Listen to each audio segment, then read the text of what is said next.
أعوذ بالله من الشيطان الرجيم.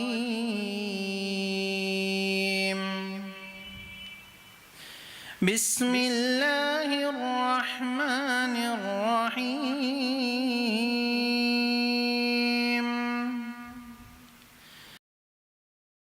بسم الله والحمد لله والصلاة والسلام على رسول الله وبعد.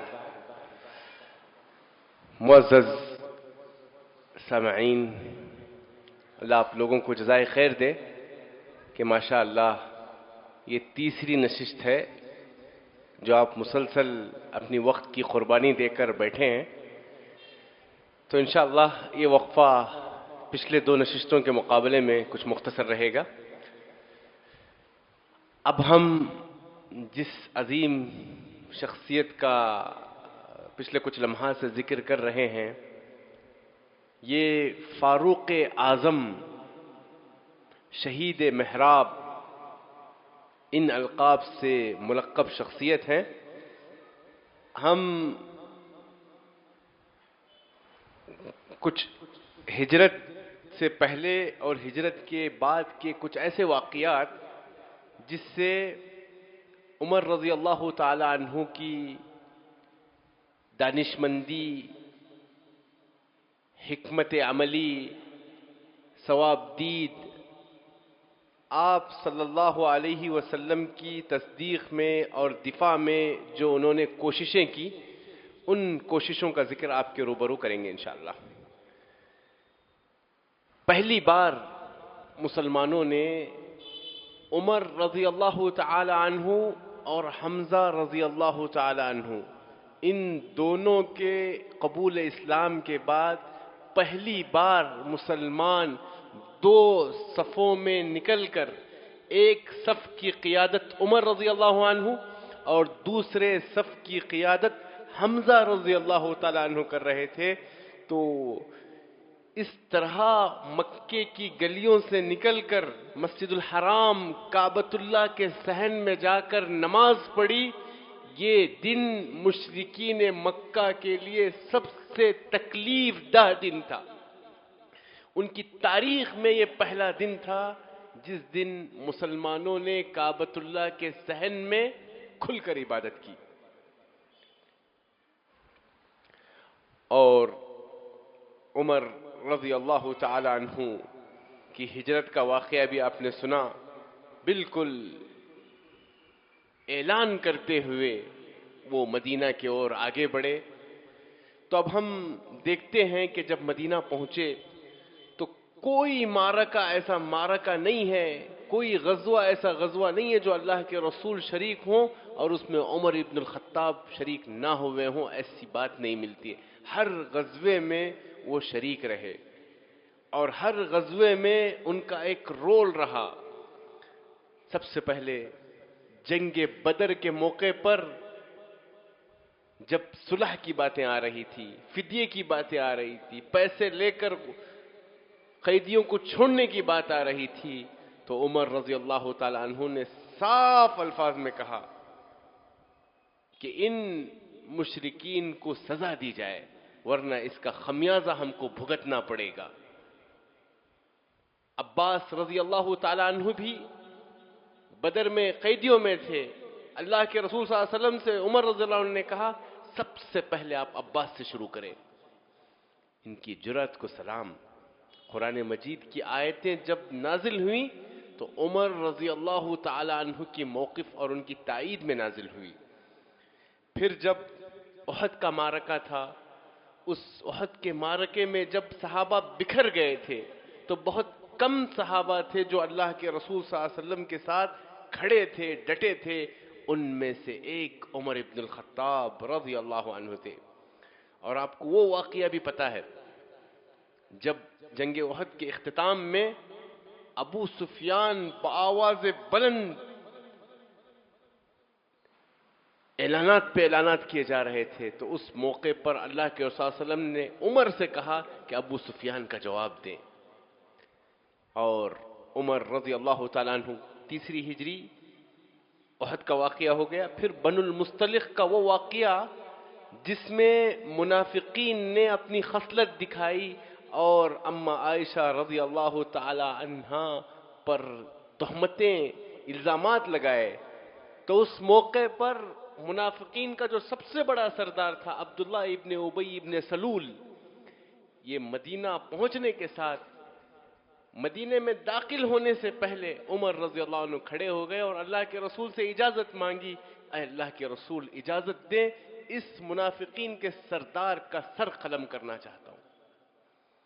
اتنے میں ان کے بیٹے عبداللہ ابن ابی ابن سلول آتے ہیں، وہ آ کر کہتے ہیں اے اللہ کے رسول صلی اللہ علیہ وسلم، میرا باپ عبداللہ ابن ابی ابن سلول یہ واجب القتل ہے، لیکن میں چاہوں گا کہ نیک کام میرے ہاتھوں سے ہو، کیونکہ ہو سکتا ہے ایک مدت کے بعد اگر عمر ان کا قتل کر دیں، ایک مدت کے بعد کچھ وسوسہ پیدا ہو اور شیطان غالب آ جائے، مجھ سے کچھ غلط نہ ہو عمر رضی اللہ عنہ کے سلسلے میں، یہ کام مجھے کرنے دیں۔ اس موقع پہ اللہ کے رسول صلی اللہ علیہ وسلم کی حکمت عملی دیکھیے، دونوں کو کہتے ہیں اے عمر، تم بھی عبداللہ ابن ابی ابن سلول کا قتل نہیں کرو گے، اور اے عبداللہ تم بھی اپنے باپ عبداللہ ابن ابی ابن سلول جو کہ منافق ہے، واجب القتل ہے، ام المؤمنین پر اس نے زبان درازی کی ہے، تم بھی قتل نہیں کرو گے۔ اس وقت جو جواب دیا گیا تاکہ لوگ یہ نہ کہیں کہ محمد تو اپنے ہی لوگوں کا قتل کرتے ہیں، کیونکہ اس کے منافق ہونے کا علم ہمیں ہے، لیکن لوگ کیا کہیں گے، اس وقت کا میڈیا کیا کہے گا کہ محمد تو اپنے ہی لوگوں کا قتل کرتے ہیں، اس لیے دونوں کو کہا کہ اپنی حد میں رہیں۔ تو اس طرح صلح حدیبیہ کے موقع پر جو ان کا موقف تھا، جذبات سے جو ایک دم باہر نکل گئے تھے، اللہ کے رسول کو خطاب کر کے کہنے لگے کیا ہم حق پر نہیں ہیں؟ اسلام سچا مذہب نہیں ہے؟ کیا آپ اللہ کے رسول نہیں ہیں؟ کیا قرآن اللہ کی آخری کتاب نہیں ہے؟ تو پھر کیوں ہم نیچے سطح سے اتر کر مشرکین سے کیوں ڈیل کر رہے ہیں؟ جب جذبات میں آئے تھے تو اس موقع پر ابو بکر صدیق نے جو سمجھایا تھا میں نے تفصیل سے آپ کے سامنے رکھا۔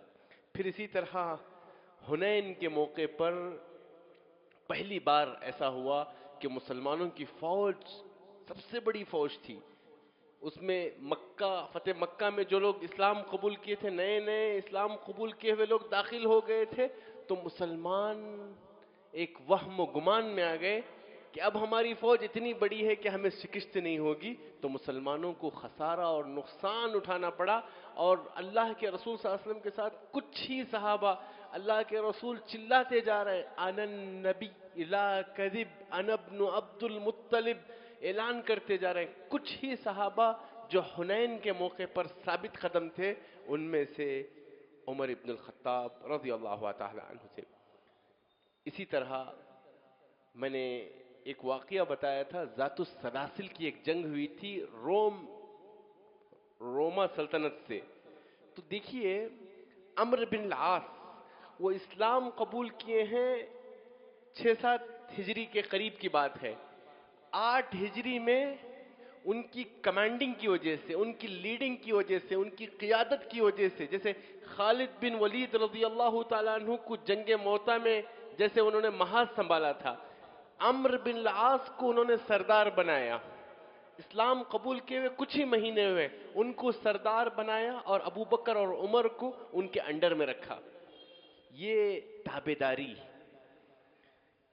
یہ بہت کمال کی بات ہے کہ انسان کسی کے انڈر میں کام کرنے کا عادی بنے، یہ مزاج نہ بنائے کہ پوری دنیا میرے ہی نگرانی میں چلے۔ تو آپ صلی اللہ علیہ وسلم نے صحابہ کی ایسی تربیت کی، ابو بکر و عمر جیسے نام، عمرو بن العاص جو قبول اسلام کے کچھ ہی مہینوں کے بعد ان کے انڈر میں اس جنگ کو انہوں نے لڑا تھا۔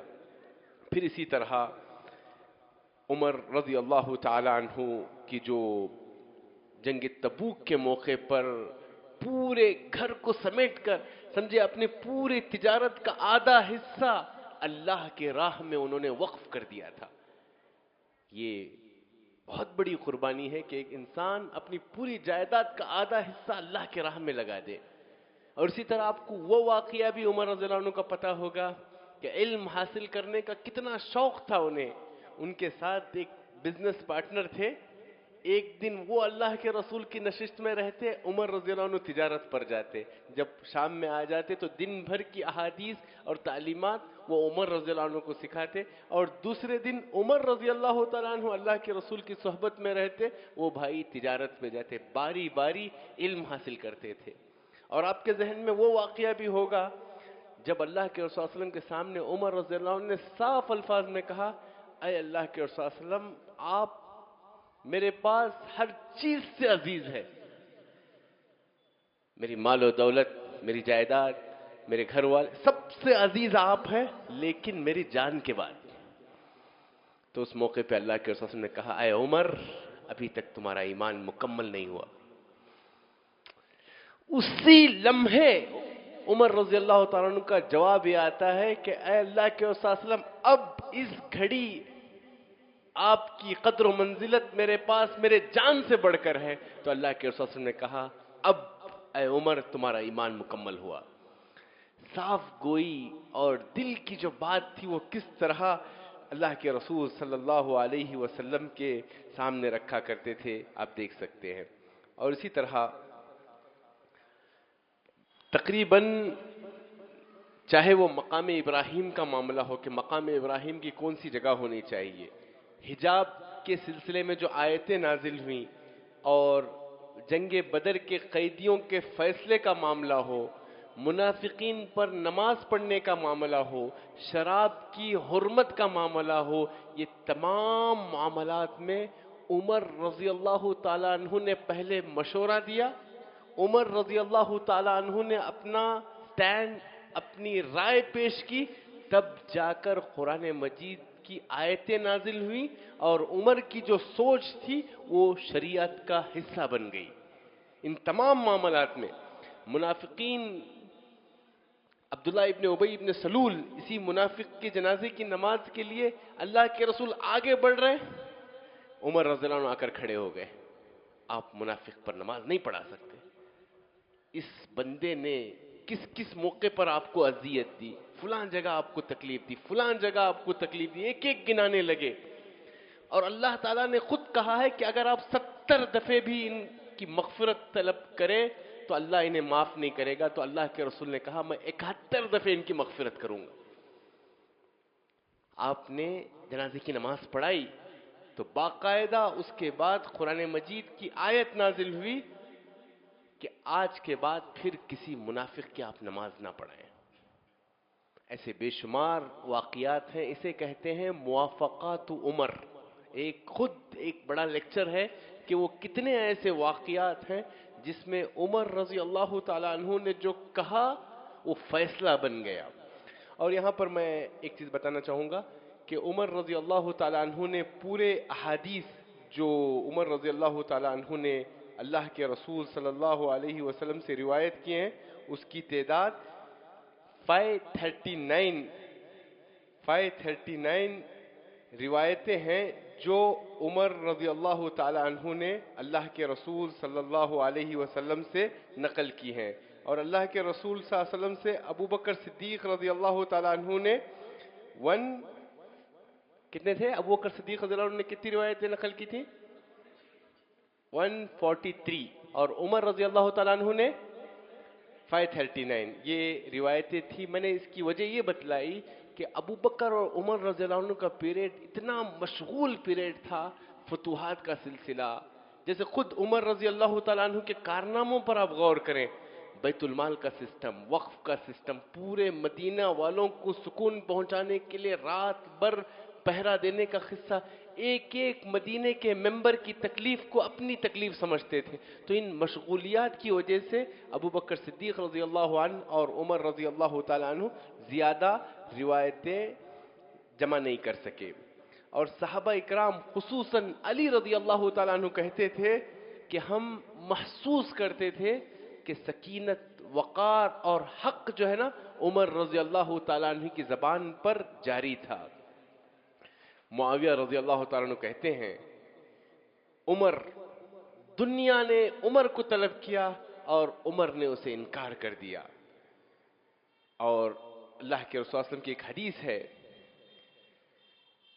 بنو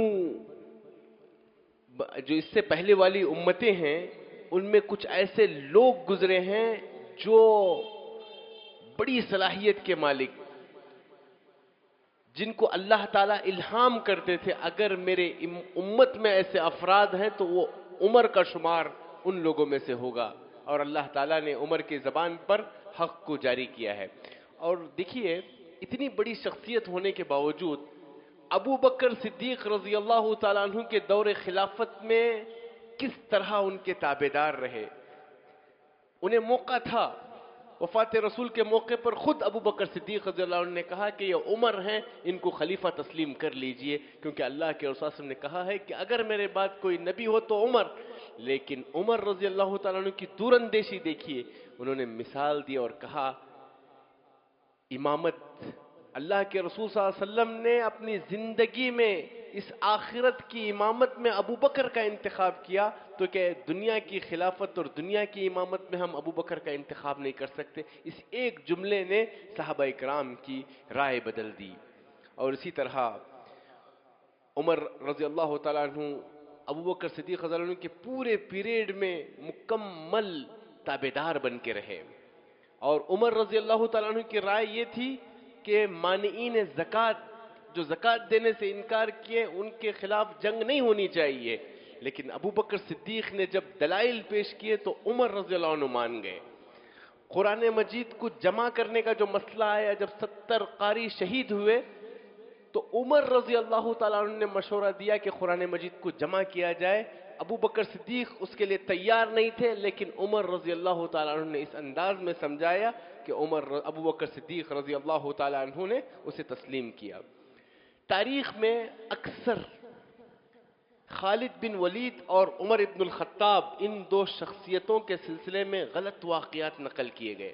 آپ کو پتا ہے کہ ابو بکر صدیق رضی اللہ تعالیٰ عنہ کے زمانے میں خالد بن ولید رضی اللہ تعالیٰ عنہ کو پوری اتھارٹی دی تھی، انہوں نے پوری اجازت دی تھی جس طرح چاہے حالات کو ہینڈل کرے۔ عمر رضی اللہ تعالیٰ عنہ نے کچھ مدت کے بعد خالد بن ولید رضی اللہ عنہ کو ہٹا کر ان کی جگہ کسے جنرل بنوایا؟ ابو عبیدہ بن عامر الجراح کو بنایا۔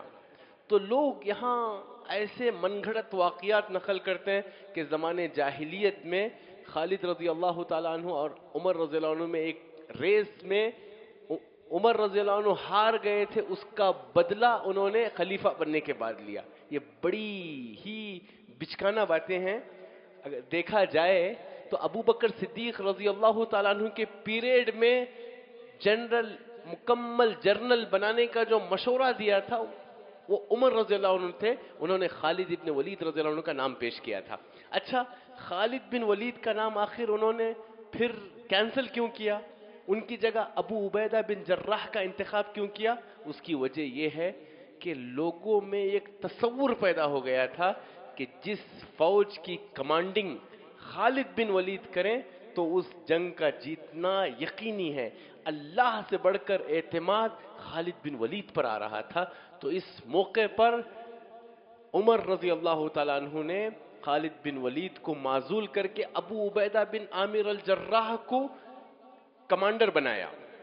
لیکن صحابہ دیکھیے سبحان اللہ، جب عمر رضی اللہ عنہ نے کہا کہ اے ابو عبیدہ، میں تمہیں حکم دیتا ہوں کہ تم خالد بن ولید کو معزول کر کے ان کی جگہ لینا، تو قادسیہ اور یرموک کی ایسی جنگ چل رہی تھی جو تاریخی رخ موڑنے والی تھی۔ اس موقع پر ابو عبیدہ رضی اللہ عنہ نے مناسب نہیں سمجھا کہ اس نازک موقع پر کچھ چینجز ہوں، خالد بن ولید کے پیچھے ہی پڑتے رہے۔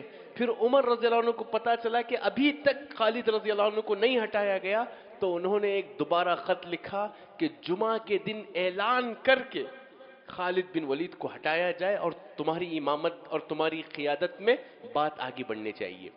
تو اب مجبور تھے، تو اس موقع پر جب اعلان کیا گیا اور خالد بن ولید کو معزول کیا گیا اور قیادت کی ذمہ داری ابو عبیدہ نے سنبھالی، تو خالد بن ولید رضی اللہ تعالیٰ عنہ ناراض ہوتے ہیں۔ ناراضگی کی وجہ کیا ہے پتہ ہے؟ ناراض اس لیے ہوتے ہیں کہ اے ابو عبیدہ، جب عمر ابن الخطاب نے مجھے معزول کیا، پچھلے کتنے دنوں سے تم میری امامت میں نماز پڑھتے رہے، تمہارا حق تھا کہ تم جگہ لیتے اور مجھے معزول کرتے. اس بات کو لے کر ناراض ہوئے. پھر اس کے بعد ابو عبیدہ نے سمجھایا، اے خالد، قیادت تمہارے ہاتھ میں ہو یا میرے ہاتھ میں ہو، ہمیں معلوم ہے کہ جس آدمی کے ہاتھ میں قیادت ہے، کل قیامت کے دن اس سے زیادہ پوچھ تاچھ ہوگی. یہ صحابہ اکرام تھے. یہی واقعہ میں نے انصار کے بارے میں بتلایا. انصار یہ نہیں چاہ رہے تھے کہ ان میں کا خلیفہ ہو. انصار وفات رسول کے بعد سچویشن کی بات کر رہے تھے کہ مدینہ کے حالات کا علم ہمیں ہے، مدینے کے دشمن کون ہیں ہم جانتے ہیں، مدینے کے چیلنجز کو ہم جانتے ہیں. ہو سکتا ہے مہاجرین مکہ چلے جائیں اور ہمارے اندر سعد ابن عبادہ جیسے قائد موجود ہیں، تو ہمیں محاذ سنبھالنا چاہیے. حالات کے پیش نظر انہوں نے کہا تھا. اس کا مطلب تاریخی روایات کو توڑ مروڑ کر ایسا پیش نہ کیا جائے کہ صحابہ منصب کے بھوکے تھے. اسی طرح جب خود خلیفہ بنتے ہیں، ابو بکر صدیق رضی اللہ تعالیٰ عنہ نے صحابہ سے مشورہ کیا. ابو بکر صدیق رضی اللہ عنہ چاہتے تھے کہ امت میں انتشار نہ ہو، بلکہ ایک خلیفہ کی تعین کر کے جائیں. تو عبد الرحمن ابن عوف سے مشورہ لیا، عثمان ابن عفان رضی اللہ عنہ سے مشورہ لیا، بے شمار صحابہ سے مشورہ کرنے کے بعد سب صحابہ کا مشورہ یہی تھا کہ عمر کے دو چہرے ہیں، ایک ظاہری جو غضبناک ہیبت والا اور بالکل ڈٹے ہوئے جمے ہوئے جیسے نظر آتے ہیں، ان کا ایک دوسرا چہرہ ہے جو امت کے لیے مہربان دل، ہمدرد مزاج رکھنے والے ہیں. تو ابو بکر صدیق رضی اللہ عنہ کو صحابہ نے مشورہ دیا کہ وہ خلیفہ عمر کو بنائیں. جب خلیفہ بنتے ہیں تو ان کا پہلا خطبہ سنیے. اللہم انی شدید فلینی، اے اللہ میں سخت مزاج ہوں، اے اللہ مجھے نرم کر. وَأَنِّي ضَعِيفٌ فَقَوِّمْنِي، میں کمزور ہوں مجھے مضبوط کر. وَإِنِّي بَخِيلٌ فَسَخِّينِي، میں بخیل واقع ہوا ہوں مجھے سخی بنا. پھر اس کے بعد انہوں نے ایسا اصول بنایا کہ ان کے گورنر، ان کی کیبنٹ، ان کی خلافت میں جتنے ذمہ دار ہوں گے، دو شرطیں ہوں گی. ایک قوت کے اعتبار سے مضبوط ہو اور امانت کے اعتبار سے مضبوط ہو، اور خیانت جہاں ہوگی سخت کارروائی ہوگی. اور آپ کو معلوم ہے کہ عمر رضی اللہ تعالیٰ عنہ جن لوگوں سے مشورہ کرتے تھے، ان کی جو مشورے کی جو کمیٹی تھی، اس کمیٹی کے رکن بننے کی سب سے پہلی شرط تھی کہ وہ حافظ قرآن ہو. اب ہم آپ کے سامنے کچھ ایسے تاریخی پہلو جس کی شروعات خود عمر رضی اللہ تعالیٰ عنہ سے ہوئی ہے، وہ انشاءاللہ سرسری طور پر رکھنے کی کوشش کرتے ہیں. عمر رضی اللہ تعالیٰ عنہ وہ پہلی شخصیت ہیں جنہوں نے اسلامی کیلنڈر سے دنیا کو متعارف کروایا. عمر رضی اللہ تعالیٰ عنہ وہ پہلی شخصیت ہیں جو ایک حاکم بن کر، ایک قوم کا لیڈر بن کر اپنی رعایا کے لیے رات بھر جگا کرتے تھے. عمر رضی اللہ تعالیٰ عنہ یہ وہ پہلی شخصیت ہیں جنہوں نے حج کے موقع پر پورے گورنرز کو مکہ میں جمع ہونے کا حکم دیا. عمر رضی اللہ تعالیٰ عنہ وہ پہلے خلیفہ ہیں جن کے پاس ایک ایسا درہ تھا جس سے وقت کا گورنر بھی خوف کھاتا تھا. عمر رضی اللہ تعالیٰ عنہ وہ پہلے شخص ہیں جنہوں نے اپنے اوپر لازمی طور پر یہ قرار لے لیا تھا کہ میری رعایا کے جہاں جہاں راستے ہوں وہ درست ہوں. اگر فرات اور دجلہ کے کنارے بھی اگر کوئی سواری گر جاتی ہے، لڑکھڑاتی ہے، تو کل قیامت کے دن اللہ مجھ سے سوال کرے گا. عبادات کے معاملے میں سب سے پہلے تراویح میں لوگوں کو جمع کرنے کا سلسلہ عمر رضی اللہ تعالیٰ نے شروع کیا. خلافت کے مسئلے کو شورا اور اجتماعی طور پر حل کیا جائے، یہ سسٹم شروع کرنے والے سب سے پہلے خلیفہ عمر ابن الخطاب ہیں. 6 صحابہ کو انہوں نے سلیکٹ کیا تھا. کون نام بتا سکتے ہیں؟ عثمان رضی اللہ عنہ، علی رضی اللہ تعالیٰ عنہ، طلحہ رضی اللہ تعالیٰ عنہ، زبیر رضی اللہ تعالیٰ عنہ، عبد الرحمن ابن عوف رضی اللہ عنہ اور سعد ابن ابی وقاص. یہ 10 مبشرہ میں سے 6. عمر 7، اس سے پہلے ابو بکر 8، ابو عبیدہ بن عامر الجراح 9، 10واں آدمی کون ہے جس کو عمر رضی اللہ عنہ نے ایڈ ہی نہیں کیا؟ کون ہے؟ سعید ابن زید، اپنی بہن فاطمہ کے شوہر، اپنے رشتہ دار کو اس مجلس شورا میں داخل ہی نہیں کہا عمر کے ساتھ جو ہوا وہ کافی ہے، پھر میرے خاندان کا کوئی شخص یہ ذمہ داری نہ لے۔ عشر مبشرہ میں 6 کا نام سلیکٹ کیے، 7ویں عمر، ابو بکر صدیق رضی اللہ عنہ کا انتقال ہو چکا ہے، ابو عبیدہ رضی اللہ عنہ کا انتقال ہو چکا ہے، ایک نام اپنے خاندان کا جو تھا اسے نکال دیے تاکہ یہ خلافت پھر میرے خاندان میں نہ آئے۔ مسجد نبوی کی سب سے پہلے توسیع کرنے والے سب سے پہلے مسجد نبوی کی توسیع کرنے والے خلیفہ عمر ابن الخطاب رضی اللہ تعالیٰ عنہ ہیں۔ غیر مسلموں کے ساتھ جو کچھ اہم ایکشنز لیے، ان میں یہودیوں کو ان کی خباثت، ان کی شرارت اور ان کے جرم کی وجہ سے اللہ کے رسول کی جو وصیت تھی کہ جزیرۃ العرب سے انہیں باہر کیا جائے، سب سے پہلے اس وصیت پر عمل کرنے والے عمر ابن الخطاب رضی اللہ تعالیٰ عنہ تھے۔ جزیہ جو غیر مسلموں سے لیا جاتا تھا، تو فقراء اور کمزور لوگوں کا جزیہ معاف کرنے والے پہلے خلیفہ عمر ابن الخطاب رضی اللہ عنہ ہیں۔ اہل کتاب، یہود و نصارہ، اہل کتاب کے جو غریب اور فقیر ہیں، ان لوگوں کو بیت المال سے حصہ دیا کرتے تھے اور جزیہ کا ایک مکمل سسٹم بنایا۔ سیاسی طور پر انہوں نے جو ایسے کام کیے جو سب سے پہلی شروعات انہی سے ہوئی ہے، ان میں سب سے پہلے پورے خلافت میں جتنی ان کی رعایا ہے ان کا دفتر بنایا اور اپنی رعایا کے لیے غلے اور اناج کے اسٹورز بنوائے۔ سب سے پہلے اوقاف کا جو سسٹم جو پورے دنیا میں جو چل پڑا، اس اوقاف کے سسٹم کی بنیاد رکھی اور انہوں نے ایک ایسا اصول بنایا تھا، اگر کوئی گورنر ہو یا وقت کا بڑا آدمی ہو یا کوئی ذمہ دار ہو، ان کا ایک جملہ ہوا کرتا تھا، من این لک ھذا، یہ جو ایکسٹرا ہے یہ کہاں سے ہے؟ کرپشن ختم کرنے کے لیے ان کا ایک اصول تھا، من این لک ھذا، چاہے وہ وقت کا گورنر ہو یا عام آدمی ہو، خلیفہ وقت سے پوچھ سکتا تھا کہ ایکسٹرا کہاں سے آیا ہے۔ یہ سسٹم کرپشن کو ختم کرنے کے لیے عمر رضی اللہ تعالیٰ نے شروع کیا۔ مسلمانوں کے لیے سب سے پہلے بیت المال کی شروعات کی، سب سے پہلے دینار اور درہم چھاپنے والے خلیفہ عمر ابن الخطاب رضی اللہ تعالیٰ عنہ تھے۔ جو علاقے فتح کیے، کوفہ، بصرہ، فلسطین، حمص، لیبیا، افریقہ، ان پورے بونڈریز میں ایریا کو کلومیٹر کے حساب سے تقسیم کرنے کا کام اور ایریا کی تحدید کا کام عمر رضی اللہ تعالیٰ عنہ نے کیا، اور ہر علاقے کے حدود حد بندی کا کام عمر رضی اللہ تعالیٰ عنہ نے کیا اور مہمان خانوں کا ایک سسٹم بنایا۔ اب ہم فتوحات کا جو سلسلہ تھا اس حوالے سے سب سے پہلے انہوں نے دمشق، فلسطین، اردن، ان تمام علاقوں میں مسلم فوج کی چھاؤنیاں بچھا دی، اور عمر رضی اللہ تعالیٰ عنہ یہ پہلے خلیفہ ہیں جنہوں نے نوجوانوں پر اور جو طاقت رکھتے ہیں ایسے نوجوانوں کو لازمی طور پر فوج میں شریک ہونے کا حکم دیا، اور عمر رضی اللہ تعالیٰ عنہ وہ پہلے خلیفہ ہیں۔ کوئی بھی فوجی ہو اپنی فیملی کو چھوڑ کر 4 مہینے سے زائد باہر نہیں رہ سکتا، اس سسٹم کو لاگو کرنے والے خلیفہ عمر ابن الخطاب ہے۔ 4 ماہ کی مدت ختم ہو تو لازمی طور پر وہ آ کر اپنے اہل خانہ سے ملے۔ اسی طرح عمر رضی اللہ تعالیٰ عنہ نے ایک ایسی احتیاطی فوج تیار کی تھی، 30,000 فوج ریزرو ہوا کرتی تھی۔ یہ عظیم شخصیت، الحق ما شہدت بہ الاعداء، حق اور فضیلت کی بات وہ ہے کہ دشمن بھی گواہی دے۔ وقت کے سیاستدان فلاں کو ہم دلیل بنانے کے لیے نہیں کہتے ہیں، اگر آج کے زمانے میں امن قائم کرنا ہے یا انصاف دیکھنا ہے تو عمر ابن الخطاب کی سیرت کا مطالعہ کرو۔ یہ مسلم نہیں، برادران وطن کی زبانی اور ان کے رہنماؤں کی زبانی آپ سن سکتے ہیں۔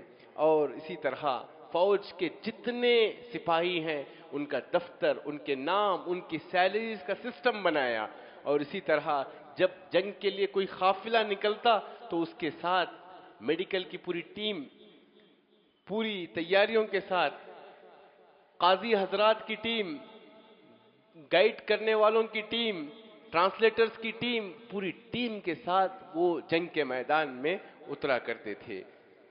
اسی طرح جو قادسیہ کی جنگ ہے، دیکھیے میں نے مصر کے حوالے سے عمرو بن العاص کے وہ 4 صحابہ کا واقعہ بتلایا جن میں سے ہر ایک صحابی کے برابر تھا۔ وہ 4 صحابہ کے نام کوئی بتا سکتے ہیں؟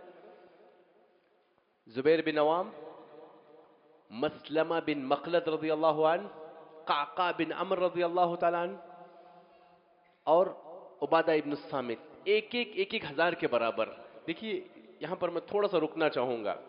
اللہ کے رسول صلی اللہ علیہ وسلم نے ایک حدیث میں کہا ہے کہ لوگوں کی مثال ایسی ہے گویا کہ ایک اونٹوں کا ریوڑ ہے، اس ریوڑ میں 100 اونٹوں میں سواری کے قابل بڑی مشکل سے ایک ملے گی۔ بخاری شریف کی روایت ہے یہ۔ تو کچھ لوگ ہوتے ہیں جو 10 کا رول ادا کر سکتے ہیں، ہم میں سے کچھ لوگ ایسے ہو سکتے ہیں جو 100 لوگوں کا رول ادا کر سکتے ہیں، ہم میں سے کچھ ایسے ہو سکتے ہیں جو 1000 کا رول ادا کر سکتے ہیں۔ اللہ کے رسول صلی اللہ علیہ وسلم ابو طلحہ کے بارے میں کہتے تھے، ایک صحابی رسول، لَصَوْتُ أَبِي طَلْحَةَ فِي الْجَيْشِ كَأَلْفِ رَجُلٍ، ابو طلحہ جب جنگ کے میدان میں چنگھاڑتے تھے تو ان کی آواز 1000 کے برابر تھی۔ جیسے عمر رضی اللہ عنہ نے 4 کو بھیجا تو 4000 کے برابر۔ اسی کی ایک مثال میں نے عمرو بن العاص کی شکل میں دی تھی کہ کس طرح ماہر تھے۔ ایک اور مثال قادسیہ کے جنگ میں ایک صحابی تھے ربعی بن عامر، ایک عام صحابی، اس وقت کے فارس کی دنیا کے سب سے عظیم طاقتور سپاہی جنرل رستم کے سامنے کھڑے ہوئے، اور جس انداز میں اس کے مجلس میں داخل ہوتے ہیں، اس کے قالین پر نیزوں کو گھومتے ہوئے داخل ہوتے ہیں۔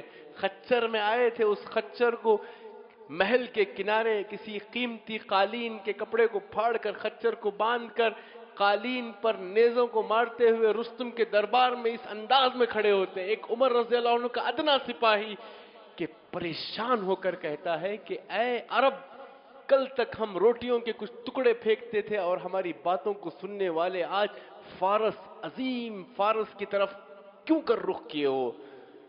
ربی بن عامر کہتے ہیں ہم آئے ہیں تمہیں اللہ کی طرف دعوت دینے کے لیے، ہم آئے ہیں لوگوں کی عبادت سے نکال کر اللہ کی عبادت کی طرف لے جانے کے لیے۔ دین کے نام پر تم نے جو غلط رسم و رواج اور دین کے نام پر جو تم نے ظلم کیا ہے اس سے نکال کر اسلام کے عدل و انصاف کی طرف لے جانا چاہتے ہیں۔ دین کے نام پر جو تم نے تنگی کی ہے اس سے ہم دین اسلام کی کشادگی کی طرف لے جانا چاہتے ہیں۔ یہ ایک ادنا سپاہی تھے جو عمر رضی اللہ تعالیٰ عنہ کے فوج کے نمائندے اور ایمبیسڈر اور ریپرزینٹیو تھے۔ تو آپ اندازہ لگائیں کہ وہ کس قدر شاندار دور تھا۔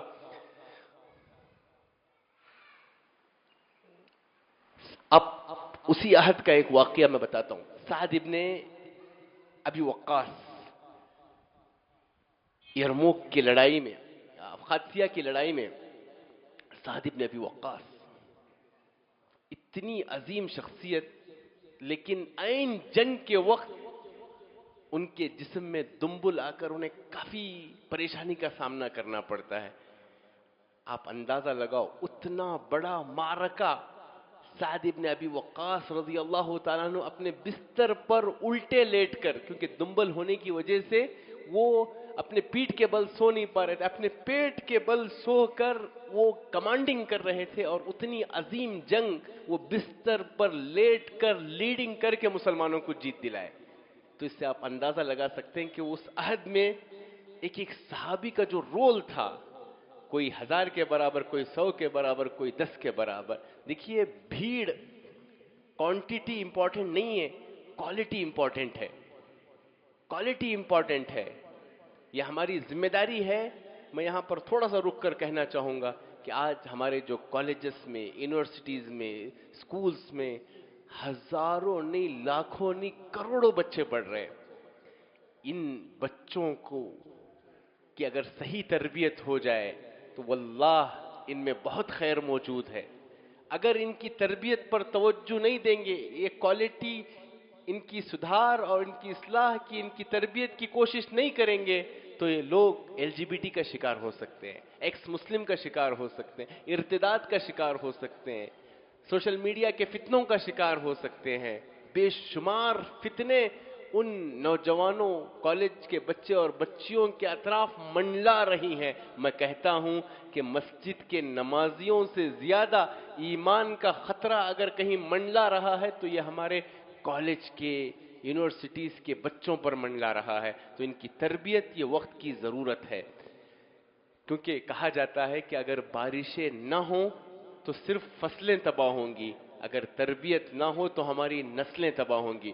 تو اب ہم آگے بڑھتے ہیں۔ عمر رضی اللہ تعالیٰ عنہ نے جو ایک اہم کارنامہ انجام دیا وہ ہے بیت المقدس کو بغیر قتل و غارت گری کے، بغیر ایک قطرہ لہو بہائے عمر رضی اللہ تعالیٰ عنہ نے بیت المقدس کو فتح کیا۔ اور اسی حوالے سے میں نے ابو عبیدہ بن عامر الجراح کا واقعہ بتلایا تھا کہ عمر رضی اللہ عنہ کا مشہور جملہ ہے، کننا اذل قوم اعزنا اللہ بالاسلام، ہم دنیا کی سب سے ذلیل قوم تھے، اللہ تعالیٰ نے اسلام کے ذریعے ہمیں عزت بخشی ہے، اور ہم مہما ابتغینا العز فی غیرہ اذلنا اللہ، اور عزت کو ہم اسلام کے علاوہ کہیں اور تلاشنا چاہیں تو اللہ ہمیں ذلیل کر دیں گے۔ عمر رضی اللہ عنہ کے اہم کارناموں میں ایک کارنامہ ایجپٹ کو فتح کرنا تھا، اس کی پوری تفصیل میں نے آپ کے سامنے رکھی۔ ایجپٹ افریقہ کا حصہ ہے، سمندر کے اس پار ہے، تو عمر رضی اللہ تعالیٰ عنہ نے جن صحابہ کو بھیجا انہوں نے اس کو بحسن خوبی انجام دیا۔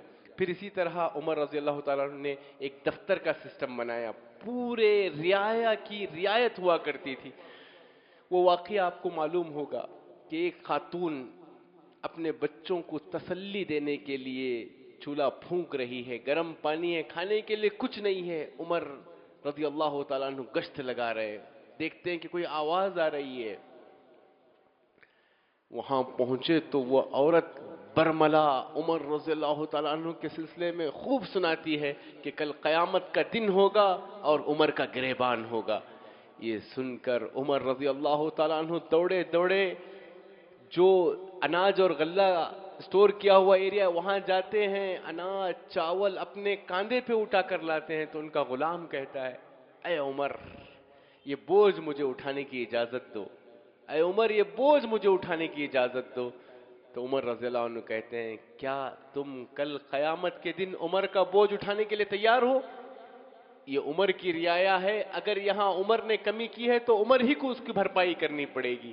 پھر وہ جاتے ہیں، چولہے میں آگ سلگاتے ہیں، پھر اس کے بعد اس کو جب پھونکتے ہیں تو عمر رضی اللہ تعالیٰ عنہ کے داڑھی سے وہ دھواں نظر آ رہا تھا۔ یہ ایسے وقت کے خلیفہ تھے جب بیت المقدس فتح کرنے جا رہے ہیں، غلام اور آقا دونوں کی باری چل رہی ہے، تھوڑی دیر غلام، تھوڑی دیر عمر رضی اللہ تعالیٰ عنہ۔ جب بالکل بیت المقدس قریب نظر آ جاتا ہے تو اس وقت غلام کی باری تھی، تو غلام کہتے ہیں کہ اب آپ سوار ہو جائیے، میں ایثار سے کام لیتا ہوں، اب آپ سوار ہو جائیے، میں نکیل کھینچتا ہوں۔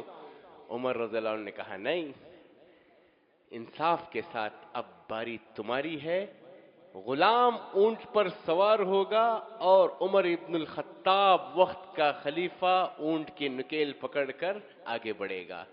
جب بیت المقدس کے نصارہ نے اس منظر کو دیکھا تو انہوں نے کہا، ہم نے ہماری کتابوں میں پڑھا ہے کہ اس کوالٹی کا جب خلیفہ آئے، ان اوصاف کا جب خلیفہ آئے تو بیت المقدس کو اس کے حوالے کر دینا۔ یہ عمر ابن الخطاب رضی اللہ تعالیٰ عنہ ہیں، جن کی عظیم الشان تاریخ، جنہوں نے ایک بڑے حصے کو فتح کیا، بے شمار ان کے کارنامے رہے، چاہے وہ یہود کو جزیرۃ العرب سے باہر کرنا ہو، مسجد نبوی اور کعبۃ اللہ کی تعمیر ہو، بلکہ نئے نئے شہروں کی انہوں نے بنیاد رکھی، کوفہ، بصرہ اور اس طرح کے نئے شہر بنائے تاکہ فتوحات کا سلسلہ آگے بڑھے، اور پورے رعایا کے لیے انصاف اور قضا کا ایک سسٹم بنایا، انصاف اور قضا کا ایک سسٹم بنایا۔ تو یہ عمر رضی اللہ تعالیٰ عنہ کی سیرت تھی، جو اپنے اندر بہت کچھ عبرتیں، سبق آموز دروس اور بے شمار نصیحتیں سموئے ہوئے ہے۔ یہ وقت کے خلیفہ تھے۔ 18 ہجری کا جو واقعہ ہے عام الرمادہ، عام الرمادہ یہ ایسا واقعہ تھا کہ پورے عرب میں قحط آ گئی. مدینے والوں کے پاس کھانے کے لیے کھانا نہیں تھا، پینے کے لیے پانی نہیں تھا. اطراف و اکناف کے گورنر سے طلب کر کر کچھ اناج منگوایا کرتے تھے. مسجد نبوی میں ہزاروں لوگوں کے سفرے لگائے جاتے تھے. صحابہ کہتے تھے اگر یہ قحط سالی والا سال کچھ اور دن مزید رہتا تو ہم عمر کو ہلاک ہوتے ہوئے دیکھتے. انہوں نے ہر اچھی چیز، ہر میٹھی چیز، ہر قیمتی چیز کھانے کو اپنے اوپر حرام قرار دیا تھا. ان کے چہرے کی رنگت بدل گئی تھی. تو یہ عمر ابن الخطاب تھے جو ایک عظیم الشان عہد کراس کرنے کے بعد آخر میں ابو لؤلؤ فیروز المجوسی، جو آج اس کی بہت بڑی مزار بنی ہوئی ہے، لوگ پوجا کرتے ہیں ابو لؤلؤ فیروز المجوسی، اس شخص کے ہاتھوں فجر کی نماز میں سورہ یوسف کی تلاوت کر رہے ہیں. اس موقع پر نیزہ گھونپ کر یہ شخص عمر رضی اللہ تعالیٰ عنہ کو زخمی کرتا ہے اور تقریباً 13 صحابہ شہید ہوتے ہیں. پھر اس کے بعد فوراً عبد الرحمن ابن عوف رضی اللہ تعالیٰ عنہ نے نماز مکمل کی. اس طرح عمر رضی اللہ تعالیٰ عنہ کی جو شہادت ہے، جن کو شہید محراب کہا جاتا ہے، یہ بہت بڑی سازش اور مجوسیت اور پوری پلاننگ کے تحت عمر رضی اللہ تعالیٰ عنہ کی شہادت تھی. اور اس شہادت کی پیشن گوئی اللہ کے رسول صلی اللہ علیہ وسلم نے احد پہاڑ پر دے دی تھی کہ اے احد تھم جا، تیرے اوپر ایک نبی، ایک صدیق اور ایک شہید ہے. پھر اس کے بعد دیکھیے عمر رضی اللہ تعالیٰ عنہ اپنے بیٹے سے کہتے ہیں اے عمر، اماں عائشہ سے جا کر پوچھنا کہ اللہ کے رسول کی قبر اور ان کے بغل میں ابو بکر صدیق رضی اللہ عنہ کی قبر، میری تمنا ہے کہ میں میرے 2 دوستوں کے بغل میں میری قبر ہو، کیونکہ وہ اماں عائشہ رضی اللہ تعالیٰ عنہ کا حجرہ تھا. ایک تو ان کے شوہر تھے اور دوسرے ان کے والد تھے. میں تو اجنبی، لیکن میری تمنا ہے کہ مجھے وہاں پر دفن کی اجازت دیں. پھر اپنے بیٹے سے کہتے ہیں کہ اے عبداللہ، اماں عائشہ کو یہ نہیں کہنا کہ امیر المؤمنین طلب کر رہے ہیں، یہ نہیں کہنا، بلکہ یہ کہنا کہ میں آج تمہارا امیر نہیں ہوں، عمر ابن الخطاب نے پوچھا ہے، یہ جا کر کہنا. تو اماں عائشہ رضی اللہ تعالیٰ نے کہتی ہیں کہ میری دلی خواہش تھی کہ اس جگہ میں دفن ہوں، لیکن جب امیر المؤمنین پوچھ رہے ہیں تو میں ایثار سے کام لے کر وہاں عمر ابن الخطاب رضی اللہ عنہ کی دفن کی اجازت دیتی ہوں. پھر مزید عمر رضی اللہ تعالیٰ عنہ وصیت کرتے ہیں اے عبداللہ، ہو سکتا ہے کہ میرے مرتبے یا امیر المؤمنین کا خیال کرتے ہوئے یا مروت کے خاطر اماں عائشہ نے کہہ دیا ہوگا، لیکن میری درخواست ہے کہ جب میرا جنازہ اٹھے دوبارہ اماں عائشہ سے پوچھنا، اگر وہ منع کرتی ہیں تو سیدھے مجھے بقیع میں دفنا دینا عام مسلمانوں کے ساتھ. یہ عظیم شخصیت عمر رضی اللہ تعالیٰ عنہ، اور اس سے پہلے ہم نے ابو بکر صدیق رضی اللہ تعالیٰ عنہ کی جو سیرت ہم نے آج کچھ اہم معلومات لینے کی کوشش کی ہے. حقیقت میں اگر کہوں تو ہم نے صرف ہیڈ لائنز لیے ہیں، ورنہ تفصیلی واقعات اور بہت کچھ دروس اور عبرتیں ہیں جو رہ گئی ہیں. لیکن ہمیں چاہیے کہ ان صحابہ کی عظمت سب سے پہلے ہمارے دلوں میں پیدا ہو، پھر ہماری نسلوں میں پیدا ہو، ہمارے گھروں میں امہات المؤمنین، اللہ کے رسول صلی اللہ علیہ وسلم کی بیویوں کی تاریخ، اللہ کے رسول صلی اللہ علیہ وسلم کی صاحبزادیوں کی تاریخ، اس تاریخ کو ہم اپنے گھروں میں دہرائیں. تبھی جا کر ممکن ہے کہ ہمارا گھر اور ہمارا معاشرہ ایک صالح معاشرہ بنے. یہ صحابہ جنہوں نے اپنے وقت کی قربانی دی، مال کی قربانی دی، جائیداد کی قربانی دی، وطن عزیز کی قربانی دی، اپنے جان تک کی قربانی دی، اور وہ کیا مبارک زندگیاں تھیں. ذرا سوچ کر دیکھیں. سعد ابن معاذ، ایک صحابی کی 1-2 منٹ میں بات سن لیں. سعد ابن معاذ اسلام لا رہے، ان کی عمر تھی 31 سال. کتنی؟ 31. مدینے میں ہجرت کے بعد پہلی ہجری میں لائے. جنگ بدر 2 ہجری میں ہوئی تو کتنے سال ہو گئے؟ 32. پھر جنگ احد 3 ہجری میں ہوئی، 33 سال کے ہو گئے. پھر اس کے بعد 2 سال کے بعد خندق کی لڑائی ہوئی، 35 سال کی عمر، خندق میں ان کی شہادت ہوتی ہے۔ اسلام پر کتنے سال رہے؟ 4 سے 5 سال۔ اس 5 سال میں انہوں نے کیا کارنامہ انجام دیا کہ اللہ کے رسول صلی اللہ علیہ وسلم نے کہا سعد کے جنازے میں جلدی کرو ورنہ تم سے پہلے فرشتے سعد کے جنازے میں پہنچ جائیں گے۔ اسلامی تاریخ میں پہلی بار کسی انسان کے جنازے میں آسمان سے فرشتے اترے تھے، 70,000 فرشتوں نے ان کے جنازے میں شرکت کی۔ سعد ابن معاذ یہ کون شخصیت ہے؟ 5 سال میں ایسا انہوں نے کیا کیا جو ہم 50 سال میں بھی نہیں کر پاتے۔ سعد ابن معاذ یہ وہ شخصیت ہے، جب مصعب ابن عمیر مدینہ پہنچے، جب قرآن مجید پڑھ کر سنایا، سعد ابن معاذ قبیلہ اوس کے سردار، جیسے ہی قرآن مجید کی تعلیم، اللہ کے رسول کو دیکھا بھی نہیں، مصعب بن عمیر جو پہلے ایمبیسڈر تھے ان سے اسلام کو سیکھا، اپنی قوم کے سامنے کھڑے ہو کر کہنے لگے آج میں محمد صلی اللہ علیہ وسلم کے دین میں داخل ہو چکا ہوں۔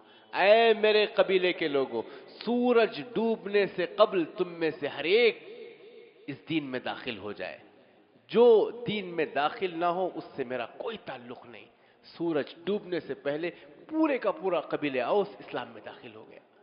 یہ وہ شخصیت ہیں، یہودیوں نے، بنو قریظہ نے جب فیصلے کا وقت آیا، اللہ کے رسول موجود ہیں، یہودیوں نے کہا ہم اللہ کے رسول کا فیصلہ نہیں مانیں گے، سعد ابن معاذ کا فیصلہ مانیں گے۔ اتنی عظیم شخصیت، یہ وہ شخصیت ہے۔ آخری بات، صحابہ جو انصار تھے انہوں نے وعدہ کیا تھا کہ اے اللہ کے رسول آپ مدینہ آ جائیں، ہم اپنی جان، مال، اولاد، فیملی سے بڑھ کے آپ کی حفاظت کریں گے۔ اب مدینہ آ گئے، پھر اس کے بعد جنگ بدر ہوئی۔ جنگ بدر 150 کلومیٹر باہر ہے، مدینے میں نہیں ہے۔ انصار نے کیا وعدہ کیا تھا؟ مدینے میں آ جائیں تو پھر ہم اپنی جان، مال، اولاد سے بڑھ کر آپ کی حفاظت کریں گے۔ جب بدر کے میدان میں پہنچے تو آپ صلی اللہ علیہ وسلم بار بار لوگوں سے پوچھ رہے ہیں مجھے مشورہ دو، ہم کیا کریں کیا کریں۔ پورے مہاجرین تو آپ کی تائید میں ہیں، بار بار انصار کی طرف پوچھ رہے ہیں آپ لوگوں کا کیا مشورہ ہے۔ تو سعد ابن معاذ سمجھ گئے کہ اللہ کے رسول ہم سے جواب جاننا چاہ رہے ہیں۔ کیوں؟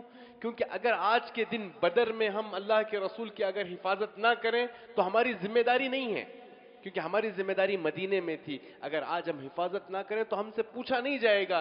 لیکن سعد ابن معاذ کھڑے ہوتے ہیں اور کہتے ہیں اے اللہ کے رسول صلی اللہ علیہ وسلم، قربان جائے ہم آپ پر فدا ہیں، اگر آپ کہتے ہیں آگے سمندر ہے اس میں سب کے سب غوطہ لگائے تو ہم سمندر میں چھلانگ لگانے کے لیے تیار ہیں۔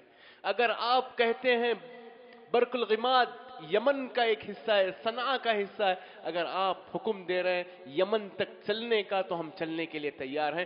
اے اللہ کے رسول صلی اللہ علیہ وسلم آپ حکم کریں، ہم تعمیل کے لیے تیار ہیں۔ یہ کچھ میں نے پہلو بتائے، تب جا کر ان کے جنازے میں 70,000 فرشتے اور آسمان سے فرشتے اترے۔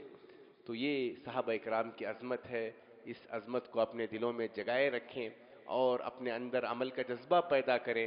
جس طرح صحابہ اکرام جہاں جہاں گئے اسلام کے ایمبیسڈر بن گئے۔